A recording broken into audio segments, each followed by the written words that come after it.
mas agora deixa eu tentar voltar porque não era. Mas a ilustração da tentação é o seguinte: é esse desejo que o homem tem no coração de largar as coisas de Deus por algo que ele nem sabe o que é, por coisas vazias, por coisas que vão te levar apenas à morte, apenas ao pecado. Isso é tentação. A tentação é afastar-nos de Deus.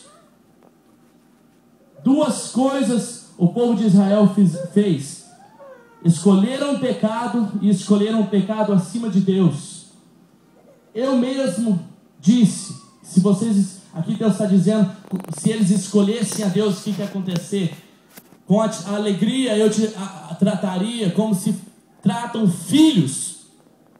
Lhe daria uma terra aprazível, a mais bela herança entre as nações. Pensei que você me chamaria de pai e que não deixaria me de seguir, mas como mulher que trai o marido, assim vocês têm sido infiéis comigo. Ó comunidade de Israel, declara o Senhor. É isso que é a tentação. A tentação é largar Deus Todo-Poderoso, aquele que pode todas as coisas, mas que além do poder dele, nós estamos com ele porque nós o amamos.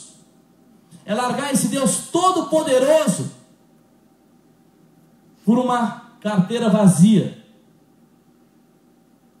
por algo que eu nem sei o que tem na carteira dele, por uma cisterna que está quebrada, que você vai depositar tudo aquilo que você tem, mas no final vai estar vazio.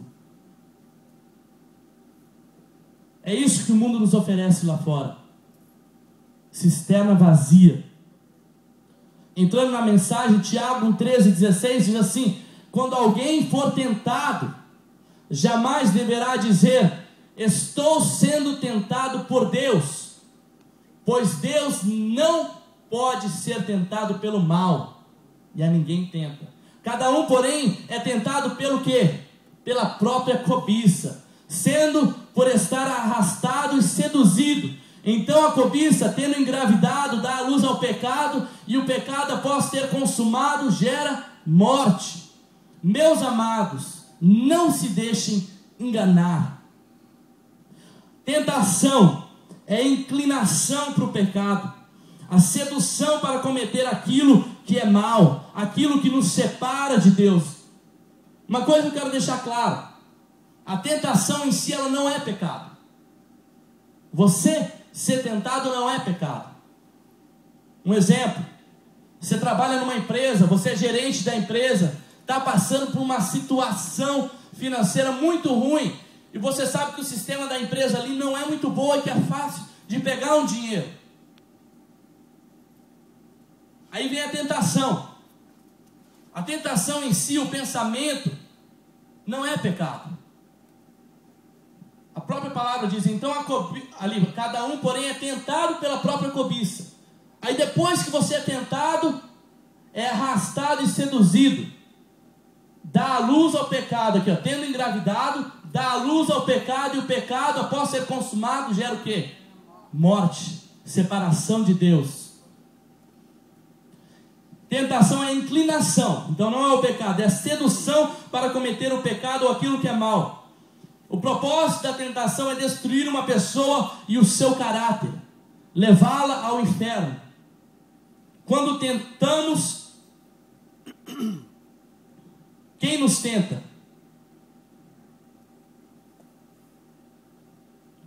Vamos voltar lá para Adão e Eva.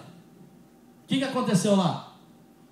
Diz que o diabo veio como serpente, tentou a Eva, e a Eva jogou a culpa para o Adão, e o Adão jogou a culpa para a serpente, e assim foi um jogando a culpa pelo outro. É isso que o versículo está dizendo: quando alguém for tentado, jamais deverá dizer, estou sendo tentado por Deus. Existe isso hoje em dia? Será que existem pessoas que dizem assim, mas foi Deus que me criou desse jeito? Eu faço isso porque está na minha genética, porque eu fui criado assim, porque Deus queria que eu fosse assim. Muitos dizem que até o pecado é a vontade de Deus, que até aquilo de ruim que você faz, é porque Deus quer que você faça aquilo. Olha o ponto onde o ser humano chegou. O ser humano, na sua natureza pecaminosa, ele tem essa tendência de sempre levar a culpa a outra pessoa. Ele nunca quer ficar com a culpa. Deus chega diante para Eva, a Eva diz: não, foi Adão, não foi eu. Foi a genética que o Senhor me deu. Foi porque meus pais não criaram eu direito. Foi porque no meio que eu vivi, lá não tinha educação. Sempre tentamos culpar os outros por aquilo que é a nossa responsabilidade. Quando você é tentado, 1 Coríntios 10:13 diz que quando nós somos tentados, não há tentação se não for humana. O diabo tenta, mas é você que vai lá e pega a maçã. É você que vai lá e adultera. É você que vai lá e mente. É você que vai lá e faz. Infelizmente isso é uma realidade. Quem vai pagar por aquilo que fazemos somos nós mesmos. Temos a tendência sempre de culpar alguém. Sempre culpamos a Deus pelo que Ele fez. Quando somos tentados e caímos, meu português não está bom, não estou conseguindo ler aqui. Nossa natureza pecaminosa nos leva a pecar e sermos atraídos pelos nossos desejos. Nós vivemos num mundo de tentação. No mundo onde que nós estamos, todo lugar que nós olhamos, tentação.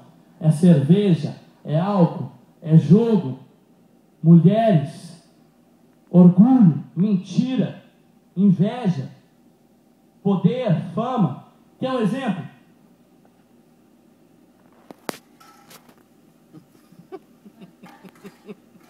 Isso aqui é a tentação.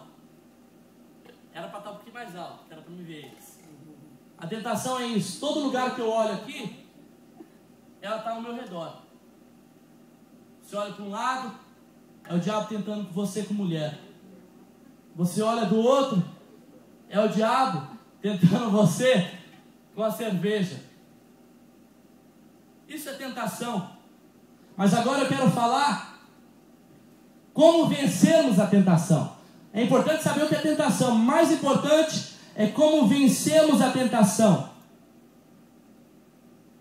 Já aconteceu com você de você estar dirigindo o seu carro? Está dirigindo o seu carro e alguém, você está lá tão focado em alguma coisa, prestando atenção em alguma coisa, numa música, num problema lá no Brasil, na sua mãe, no seu filho, e alguém buzina para você e chama seu nome, e depois de uns 10 dias você encontra aquela pessoa e fala: não, mas eu buzinei para você, chamei teu nome, gritei para você e você não me viu. É desse jeito que nós devemos fugir da tentação. Mesmo com tudo que está acontecendo ao nosso redor, mesmo com todas as tentações que estão ao nosso redor, se nós colocarmos os nossos olhos em Jesus e olharmos para Jesus, ninguém nos distrai, ninguém nos leva para caminho mau, ninguém faz nada errado, ou nós não fazemos nada errado. Sabe como que você vai vencer a tentação? É tendo Jesus como pedra angular. Diz lá em 1 Pedro 2, 4 a 13. Jesus, ele tem que ser a nossa pedra angular. Nós vemos aquelas construção antiga de pedras, desde lá da época de Jesus, está até lá hoje, em pé. Por quê? Porque o fundamento era bom. A pedra angular era aquela que dá a base para o edifício. Você só vai cair em tentação se a sua pedra angular for outra senão Jesus. Se a sua pedra angular for o dinheiro vai desmoronar, como a carteira que estava vazia, como a cisterna que estava quebrada, você vai cair e o seu edifício vai desmoronar. Se a sua pedra angular for a sua esposa, vai cair.